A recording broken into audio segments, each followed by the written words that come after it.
তোমার বউকে সিঁদুর পরাও, পরাও। আরে এইটুকু পড়াচ্ছ কেন? আরো বেশি করে পড়াও, বেশি করে পড়াও, পড়াও, পড়াও তাড়াতাড়ি।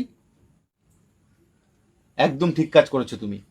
দাদা আমার স্বামীকে বাঁচান। আরে বাবা, তুমি কান্না করছো কেন? আমি কি এমনি বললাম তোমাকে সিঁদুর পরাতে? হ্যাঁ, তোমার এই স্মৃতির সিঁদুর রক্ষা করার দায়িত্ব আমার। দেখতে পাচ্ছ?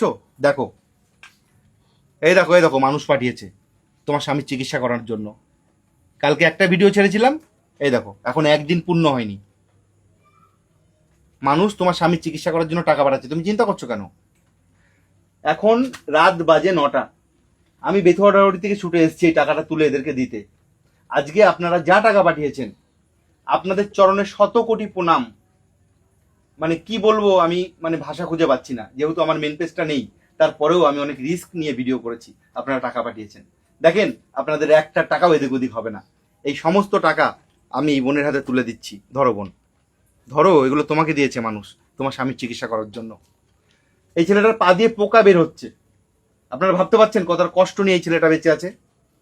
ও শুতে পারে না, রাতে ঘুমাতে পারে না। তুমি যেন কিভাবে থাকো এখানটা দেখাও একবার, ভাই একবার দেখাও। আজকে 4 দিন ভাত খাইনি। আচ্ছা, 4 দিন ভাত খায় না? তুমি দেখাও একবার, মানুষকে দেখাও কিভাবে থাকো এইখানটায়। এইভাবে বসে থাকি, যখন পারিনি তখন এইভাবে এরকম ধরে দাঁড়িয়ে থাকি। কি করব, রাতে একটু ঘুমাতে পারো না? একটু ঘুমাতে পারি কিভাবে না। রাত কাটাও তুমি? ওইভাবেই বসে বসে আবার এরকম ভাবে দাঁড়াই। ভাবছেন কতটা কষ্ট নিয়ে বেঁচে আছে যখন এই ছেলেটা? অতিরিক্ত যন্ত্রণা হয় তখন হাত বোলাই, এইভাবে উঠে উঠে দাঁড়াই। এইভাবে কিভাবে কাটাবো রাত আর? পারবেন না এই বোনটার স্মৃতির সিঁদুরটা রক্ষা করে দিতে? আমি একটা কথা বলবো, আজকে আপনারা এই বোনটার স্মৃতির সিঁদুরটা রক্ষা করে দেন, ওপরবেলা আপনাদের স্মৃতির সিঁদুর রক্ষা করবে। দাদা ভাইরা, আজকে এই বোনটার স্মৃতির সিঁদুরটা রক্ষা করে দেন, ওপরবেলা আপনাদের স্ত্রীর স্মৃতির সিঁদুর রক্ষা করে দেবে। দেখেন, এদের এত প্রয়োজন টাকার, আমি এই রাত্রে বেলায় দেখেন আমি টাকা তুলে দিতে এসেছি। এদের কোনো মানে টাকা পাঠিয়ে দেবো বাড়ি থেকে সেই ব্যবস্থা নেই। আমার গাড়িতে এখানে যাওয়া আসায় 3000 টাকা তেল খরচ হয়, তারপরেও আমি দ্বিধাবোধ করিনি। আমি চলে এসেছি এই বোনটাকে টাকাগুলো দিতে।